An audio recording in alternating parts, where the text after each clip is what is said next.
Hello everyone, how are you all? Welcome back in the chemistry class.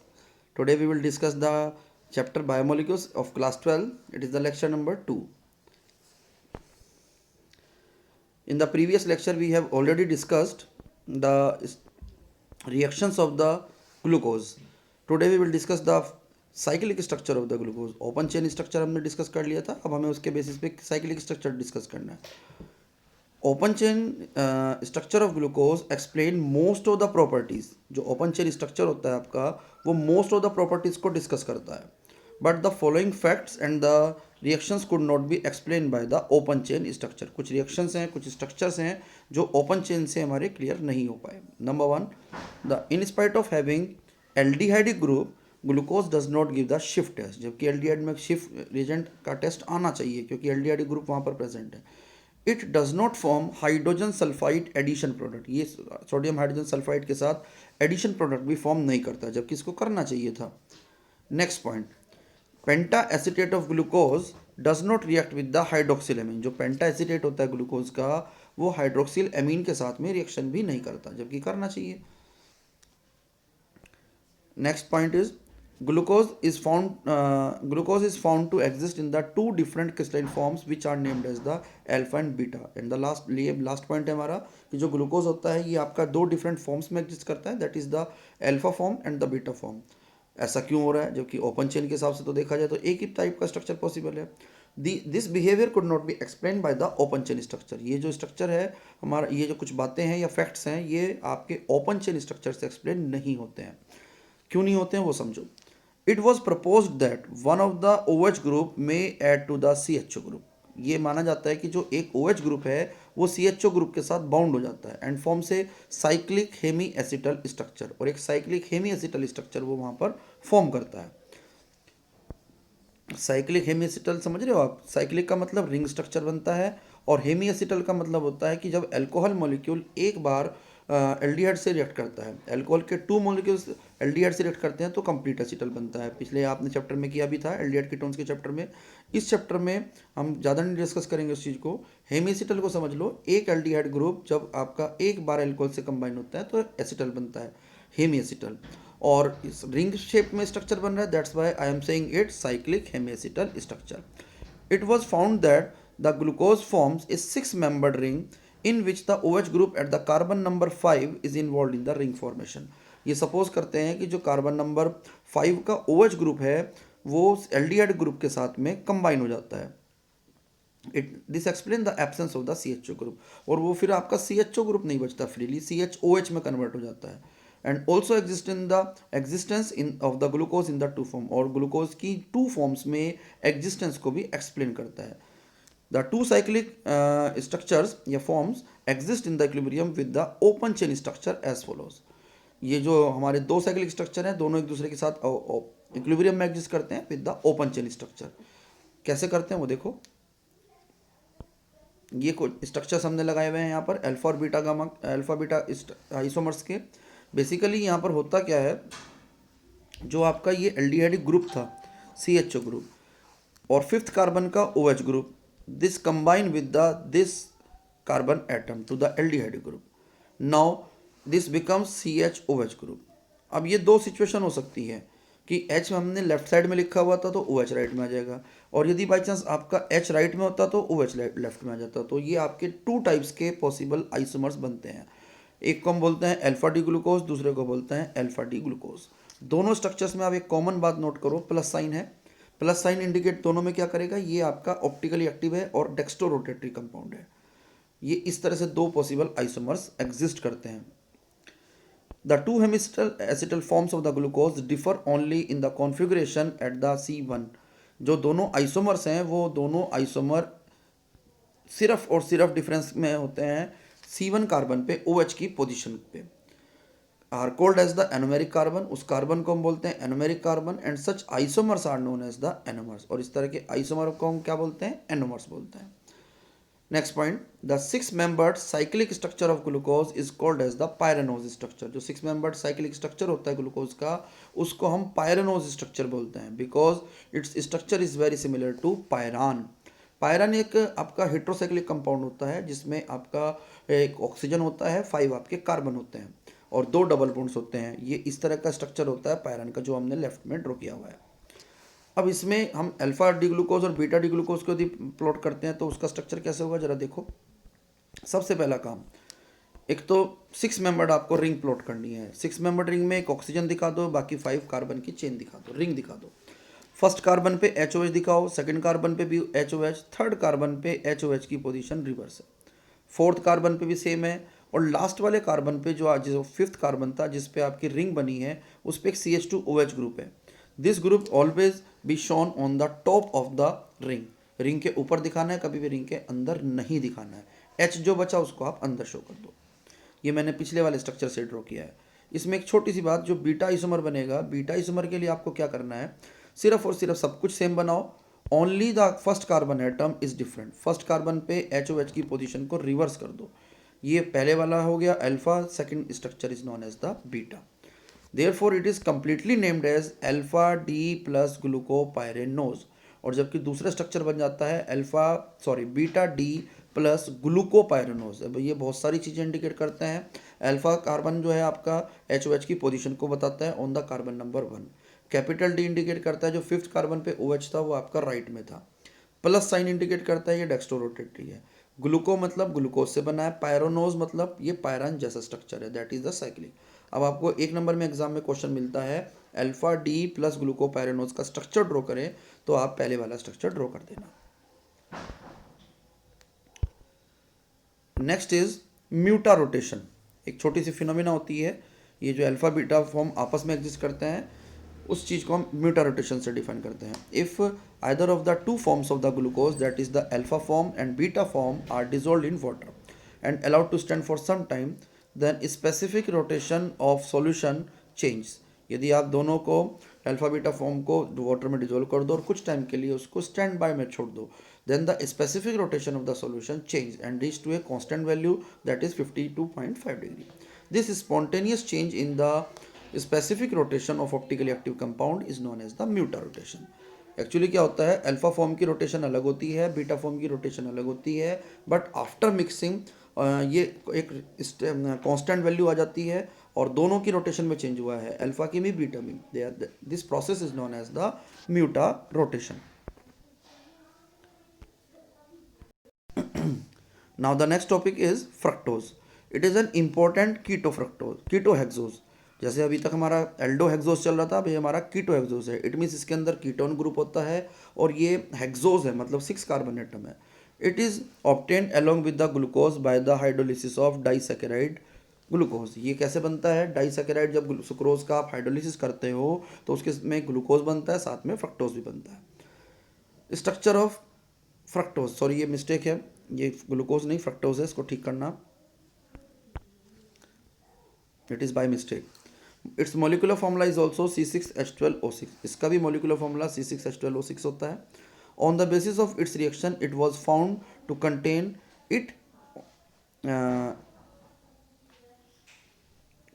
It has only functional group at carbon number 2 and 6 carbon atom. Only functional groups are present at the carbon number 2 and carbon number 6 atom। Carbon number 2 पे ही functional group present है and the 6 carbon atom are present in the straight chain as in the glucose. जैसे glucose में 6 carbon atom थे वैसे ही यहाँ पर है और सेकंड कार्बन एटम पे ही फंक्शनल ग्रुप है। ये भी आपका डी सीरीज का मेंबर है और ये लीवो रोटेटरी है। लीवो रोटेटरी मतलब ये PPL को लेफ्ट में रोटेट करेगा, तो इसलिए हम इसको क्या बोल सकते हैं, it is represented as D minus fructose. D indicate representation, configuration OH position at the fifth carbon atom, negative sign indicate it is a levorotatory। इसका स्ट्रक्चर देखो, इसका स्ट्रक्चर कुछ ऐसे होता है, इसमें ऊपर आता है सबसे ऊपर CH2OH, सेकंड कार्बन पे फंक्शनल ग्रुप यानी कि कीटोन, देन CHOH बिल्कुल ऐसी है जैसे ग्लूकोज में था, रिवर्स उल्टा है आपकी बार भी। फोर्थ कार्बन पे HOH, फिफ्थ कार्बन पे भी HOH, सिक्स्थ कार्बन पे CH2OH and it is D minus fructose. ये जो पहले वाले लिखे हुए हैं ये माइनस नहीं है, डैश है बीच में, D minus fructose. It also exist in the 2 cyclic form. जैसे इसकी भी ग्लूकोज के 2 स्ट्रक्चर थे, ऐसे बिल्कुल सेम इसके भी स्ट्रक्चर है, which are obtained of the OH group at carbon number 5 to the CO group. OH group जो Ca ग्रुप के साथ कंबाइन होगा कार्बन नंबर 5th वाले पे ही होगा। द रिंग दस form is a 5 membered ring, जो रिंग बनती है वो 5 मेंबर्ड रिंग बनती है अब की बार, क्योंकि फंक्शनल ग्रुप हमारा फर्स्ट कार्बन पे प्रेजेंट नहीं है, सेकंड कार्बन पे प्रेजेंट है। And it is known as furanose, जैसे वहाँ पायरेनोज था, यहाँ पे फ्यूरेनोज स्ट्रक्चर होगा with analogy to a compound furan.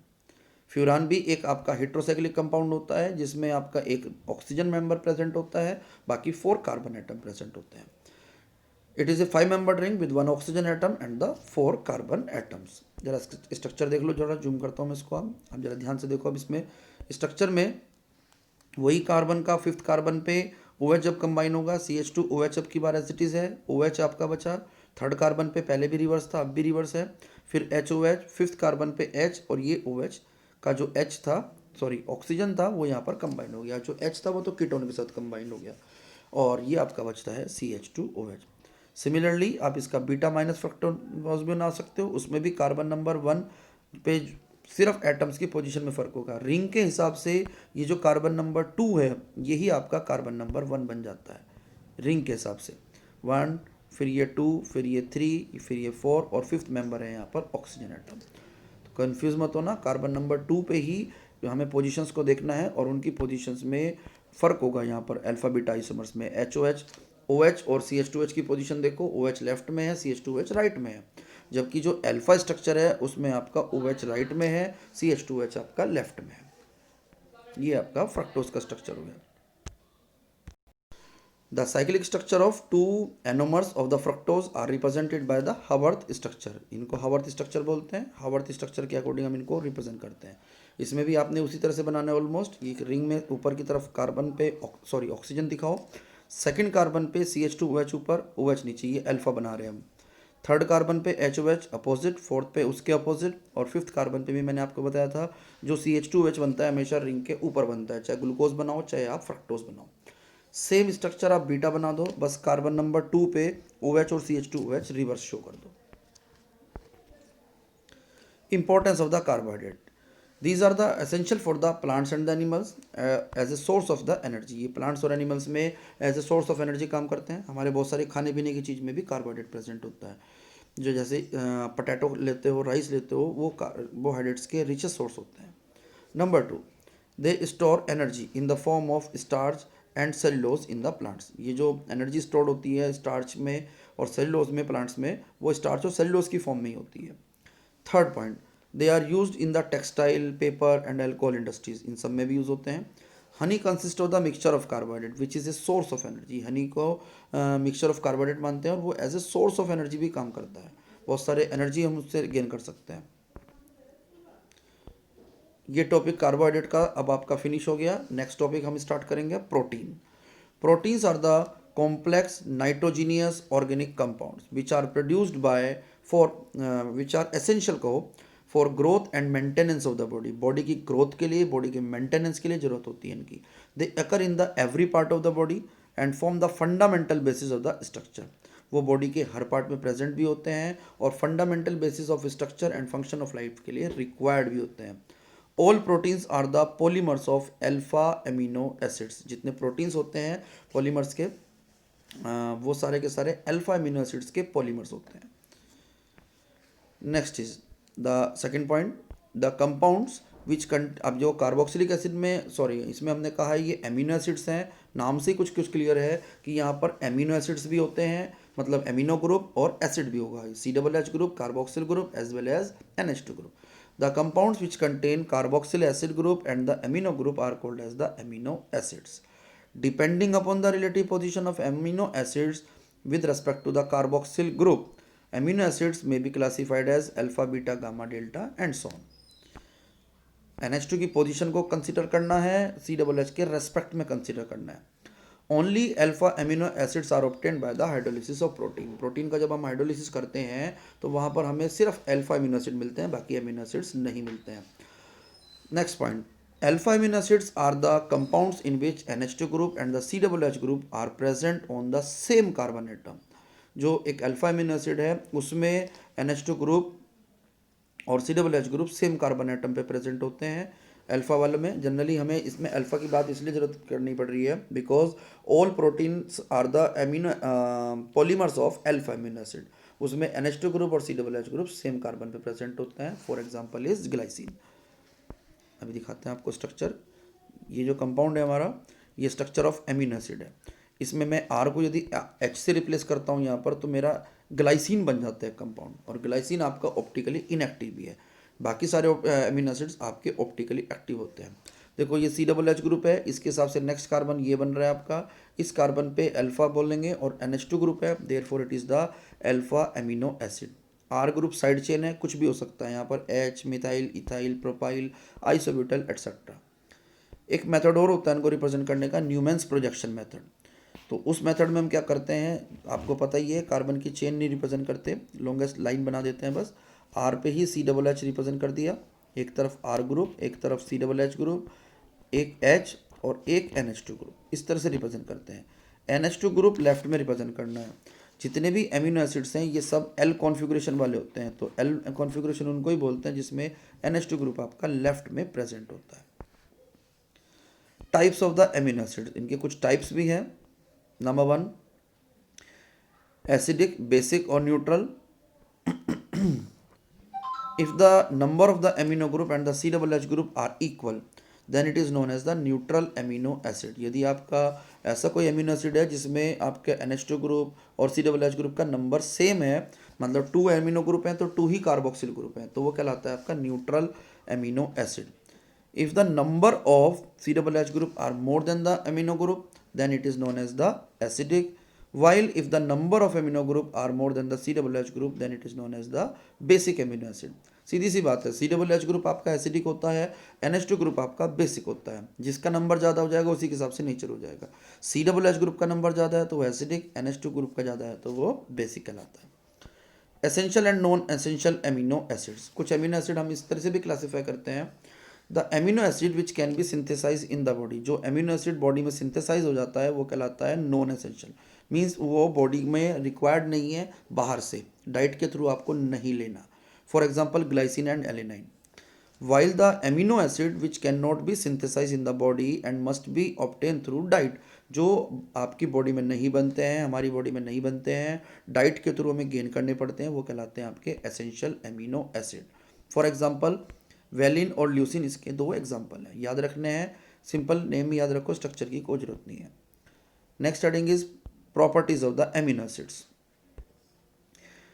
Amino acids are usually colorless crystalline solids. Number 2, they are water soluble, having high melting point and behaves rather like a salt की तरह behave करते हैं rather than simple amines और carboxylic acid, क्योंकि इसमें दोनों group present हैं। This behavior is due to the presence of both acidic and basic group। दोनों ग्रुप प्रेजेंट है सेम मॉलिक्यूल में, इसलिए वो सोल्ट की तरह बिहेव कर रहे हैं। Number 3, in aqua solution the carboxyl group can lose A proton. Aqua solution में आपको पता है COOH ग्रुप एक प्रोटॉन लॉस कर सकता है, जबकि जो एमिनो ग्रुप होता है वो एक प्रोटॉन को एक्सेप्ट कर सकता है, and forming a dipolar ion which is called as the zwitterion. जो आपने पहले भी पढ़ा था एमीन्स में, सल्फेनिलिक एसिड था बना था, जब हमारा एनिलीन का हमने सल्फोनेशन किया तो वहाँ पर ज्विटर आयन बना था। This is neutral but contains both positive and the negative charge. वैसे तो न्यूट्रल है लेकिन इसके अंदर दोनों पॉजिटिव नेगेटिव चार्जेस प्रेजेंट होते हैं। In zwitterionic form amino acid shows amphoteric behaviour, और आयनिक फॉर्म में जो ज्विट्राइनिक फॉर्म है वो एम्फोटेरिक बिहेव करती है, मीन्स वो एसिड के साथ भी रिएक्शन कर सकता है, वो बेस के साथ भी रिएक्शन कर सकता है। Except glycine all other naturally occurring alpha amino acids are optically active. Glycine को छोड़ते हैं तो उसके अलावा जितने भी एमिनो एसिड्स बचते हैं वो सारे आपके ऑप्टिकली एक्टिव होते हैं due to the presence of the asymmetric carbon atom. Asymmetric carbon atom है जिस वजह से वो सारे के सारे ऑप्टिकली एक्टिव होते हैं। ग्लाइसिन में मैंने आपको पीछे बताया था, उसका स्ट्रक्चर होता है CH2 COOH और साथ में एक NH2 होता है। तो ये कार्बन आपका जो बन रहा है ये वाला, इट इज़ नॉट एसिमेट्रिक, इस पर 2 हाइड्रोजन आ गए जबकि 2 हाइड्रोजन नहीं आने चाहिए थे। They exist in both D and L forms but mostly amino acids have the L configuration. तो ज़्यादातर जो एमिनो एसिड होते हैं उनमें L कॉन्फ़िगरेशन होता है, इस वजह से वो आपके NH2 ग्रुप को, अच्छा L ग्रुप को बनाने का तरीका क्या है कि NH2 ग्रुप को आपने लेफ्ट साइड पर रिप्रेजेंट किया, जो हमने अभी पीछे शो भी किया था उसमें NH2 ग्रुप हमारा लेफ्ट में था, इसी वजह से हमने उसको लेफ्ट में बनाया था। ये आ गया जी ज्विटर आयन की आयनिक फॉर्म। ये कार्बोक्सिल एसिड है आपका ग्रुप और इसमें NH2 ग्रुप है, ये आपका एमिनो एसिड है, this is the alpha amino acid. यहाँ ध्यान दो, ये जो आपका कार्बोक्सिल ग्रुप है ये एसिडिक मीडियम में या सॉरी एक्वस मीडियम में HN प्रोवाइड कर सकता है, जबकि जो NH2 ग्रुप है वो आपका उस प्रोटॉन को गेन कर सकता है and converting into the NH3 positive and COO negative. This type of ions are known as the zwitterions. अब ये हमारा सब्सटेंस जो है एम्फोटेरिक है because it can react with the HN as well as it can react with the base OHN। यदि आप H से करते हो तो ये आपका बन जाता है RCH COOH, इस तरह से बन जाएगा और साथ में आ जाएगा आपका NH3 पॉजिटिव। और जिस टाइम आप बेस के साथ रिएक्शन कराते हो तो बेस के साथ ये OH आयन के साथ रिएक्शन करके बन जाता है, यहाँ से NH3 पॉजिटिव से एक आपका यहाँ पर प्रोटॉन लॉस हो जाता है, तो प्रोटॉन लॉस होने के बाद ये बनता है आपका RCH COO negative as it is और यहाँ बचता है आपका NH2, इस तरह से हो जाता है। Therefore it behaves as an amphoteric substance. Next is the structure of protein. अब हमें देखना है स्ट्रक्चर कैसे होता है उसका। We know that proteins are the polymers of the alpha amino acids. Just a minute. Yes, structure of proteins means हमें उसका देखना है कि प्रोटीन में किस तरह से होते हैं present. We know that the proteins are the polymers of the alpha amino acid. जितने भी प्रोटीन्स हैं वो सारे के सारे पॉलीमर होते हैं अल्फा एमिनो एसिड्स के and they are connected to each other by the peptide bond और द पेप्टाइड लिंकेज। और सारे के सारे आपस में जो कनेक्टेड होते हैं वो amino acids they are connected by the peptide bond और द पेप्टाइड लिंकेज। अब इसी को समझना है पेप्टाइड लिंकेज कैसे बनता है। Basically, it is an amide linkage formed between the COOH group of the one amino acid and NH2 group of the other amino acid. The reaction between the two molecules of the similar and the different amino acid takes place. जो दो molecules होते हैं similar भी हो सकते हैं different भी हो सकते हैं, उनके बीच में रिएक्शन होती है। एमिनो एसिड एमिनो ग्रुप एक मॉलिक्यूल का कंबाइन होता है, COOH ग्रुप दूसरे का कंबाइन होता है, वाटर मॉलिक्यूल वहाँ पर वो लॉस करता है and eliminates the formation water molecule eliminates and the formation of peptide bond CONH will takes place और उस तरह से फिर आपका पेप्टाइड बॉन्ड बनता है। अभी आपको दिखाएंगे। The product of the reaction is known as the dipeptide. जो दो एमिनो एसिड से बना है इसलिए उसको डाईपेप्टाइड बोल देते हैं। For example carboxyl group of the glycine combine with the amino group of LA9। दो मैं एमिनो एसिड यूज़ करूंगा आपकी बार, एक ग्लाइसिन होगा एक LA9 होगा, तो वो जब रिएक्ट करते हैं H2 का लॉस करते हैं और एक डाई पेप्टाइड को फॉर्म करते हैं which is known as the glycyl LA9। दोनों को नेम हमने कंबाइन कर दिया बेसिकली और ये बन जाता है ग्लिसाइल LA9। रिएक्शन देखो, ये इसकी रिएक्शन है जिसमें हमारा क्या हो रहा है, ये हमारा ग्लाइसिन है, ये हमारा LA9 है, इसका OH ग्रुप यूज़ करेंगे, इसका सिर्फ H यूज़ करेंगे, H2 रिलीज करेंगे, NH2 group will remain as it is, CH2 as it is, then the peptide linkage CONH, then CH, CH3, COOH. It is called as the glycyl LA9 and this bond is known as the peptide linkage. If the third amino acid combined to the dipeptide, अब यदि suppose करो मैंने इस dipeptide में third amino acid जोड़ दिया तो मुझे क्या मिलेगा, ट्राईपेप्टाइड मिलेगा। जो भी कंपाउंड बनता है that is called tripeptide and it contains two peptide bond और उसके अंदर दो पेप्टाइड बॉन्ड भी प्रेजेंट होते हैं। Similarly when 4, 5, 6 amino acid are linked with each other then the product is known as tetrapeptide, pentapeptide, hexapeptide. When the number of such amino acids is more than 10, यदि इस तरह के amino acid more than 10 हो जाएंगे, more than 10 नहीं, more than 10, then the product is known as the peptide, polypeptide. यदि इस तरह के अमीनो एसिड 10 से ज़्यादा हो जाते हैं तो फिर हम उसको पॉलीपेप्टाइड बोलते हैं। अब polypeptide with more than 1000 amino acid, इस तरह की यदि 1000 अमीनो एसिड जुड़ रहे हैं आपस में, बहुत सारे पॉलीपेप्टाइड बन रहे हैं जिसका मोलिकुलर मास 10,000 यूनिट से भी ज़्यादा होता है, दैट इज कॉल्ड प्रोटीन। आप इसको उल्टा समझिए, प्रोटीन का हाइड्रोलिसिस करते हैं तो बनते हैं पॉलीपेप्टाइड, पॉलीपेप्टाइड से बनते हैं पेप्टाइड और पेप्टाइड से बनते हैं अमीनो एसिड्स। तो ये आपका प्रोटीन बनाने का तरीका। अब इसको रिवर्स समझिए, अल्फा अमीनो एसिड्स थे, हमने उनको जोड़ा तो पेप्टाइड बने, डाई पेप्टाइड वगैरह, उनसे फिर बनेंगे पॉलीपेप्टाइड, और पॉलीपेप्टाइड के फिर उनसे फर्दर फाइनली बनते हैं protein. However the distinction between a polypeptide and A protein is not very sharp. कोई कहे भाई इनमें पॉलीपेप्टाइड में और प्रोटीन में बहुत ज़्यादा डिफरेंस है, ऐसा नहीं होगा। पॉलीपेप्टाइड में also contain fever amino acid या लेस अमीनो एसिड। ऐसा नहीं है कि कोई कहता है जी 100 अमीनो एसिड्स ही होंगे तभी ऐसा होगा, ऐसा भी नहीं है, but they should contains definite conformation. लेकिन उनमें जो डेफिनेट कन्फर्मेशन होना चाहिए प्रोटीन का, लाइक इंसुलिन, इंसुलिन में सिर्फ और सिर्फ 51 अमीनो एसिड है, फिर भी वो आपका प्रोटीन कहलाता है, जबकि 100 अमीनो एसिड की हमने कंडीशन कही थी ऊपर, या थाउजेंड्स की कही थी, ऐसा भी नहीं है। लेकिन उनमें जो अमीनो एसिड्स कनेक्टेड होते हैं वो स्पेसिफिक मैनर में होने चाहिए। एक क्लासिफिकेशन और है अब हमारा प्रोटीन्स का, लास्ट क्लासिफिकेशन अभी हम कर रहे हैं ये, इसके बाद हम स्ट्रक्चर्स को डिस्कस करेंगे in the next video.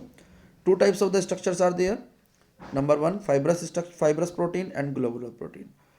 When the polypeptide chain run parallel and held together by the hydrogen and the disulfide bond, जब पॉलीपेप्टाइड चेन एक दूसरे के पैरेलल होती हैं और वो आपस में हाइड्रोजन या डाइसल्फाइड लिंकेज के थ्रू जुड़ी होती हैं, then the fiber like structure is form. कुछ फाइबर लाइक स्ट्रक्चर आप ऐसे समझ लीजिए जैसे फाइबर में ये स्ट्रक्चर होता है। This type of structure is known as the fibrous structure. ठीक है, इसके अपोजिट देखें तो ग्लोबुलर प्रोटीन में जो चेन होती है पॉलीपेप्टाइड की, वो coil around to a give spherical shape, वो आपस में इस तरह से कोइल होती चली जाती है और एक स्फेरिकल सी शेप बनाती चली जाती है, कुछ इस तरह से। That is called as the globular protein. They are soluble in water but they are insoluble in water. Sorry, उल्टा बोल दिया मैंने आपको। जो फाइबरस प्रोटीन्स होते हैं they are insoluble in water but they are usually soluble in water. Example is keratin and myosin. Keratin जो होता है हमारे बालों में प्रेजेंट होता है, वूल सिल्क में भी प्रेजेंट होता है, मायोसिन्स मसल्स में प्रेजेंट होता है। इसी तरह से इंसुलिन और एल्बुमिन भी दो आपके एग्जाम्पल हैं ग्लोबुलर प्रोटीन के। इंपॉर्टेंट डिफरेंस है दोनों के बीच में, कई बार आपसे एग्जाम में पूछा जाता है, इसको अच्छे से लर्न करना है। आई होप आपको सब कुछ क्लियर हुआ होगा आज की वीडियो में, कोई प्रॉब्लम नहीं रही होगी। और यहीं से आप नोट्स में इसको नोट कर कीजिए, बहुत अच्छे से नोट करना सब। कोई भी प्रॉब्लम है मेरी वीडियो को दोबारा देखिए और ज़्यादा से ज़्यादा लाइक कीजिए, शेयर कीजिए, कमेंट करके भी बताया करो भाई क्या अच्छा लगा आपको वीडियो में, कुछ कमी रही तो उसको भी नेक्स्ट टाइम इम्प्रूव करेंगे। और चैनल पे नए हैं तो उसको सब्सक्राइब कीजिए, मैं इस तरह की वीडियो आपको डालता रहता हूँ ताकि आपको हेल्प होती रहे। Okay, see you, bye bye in the next video.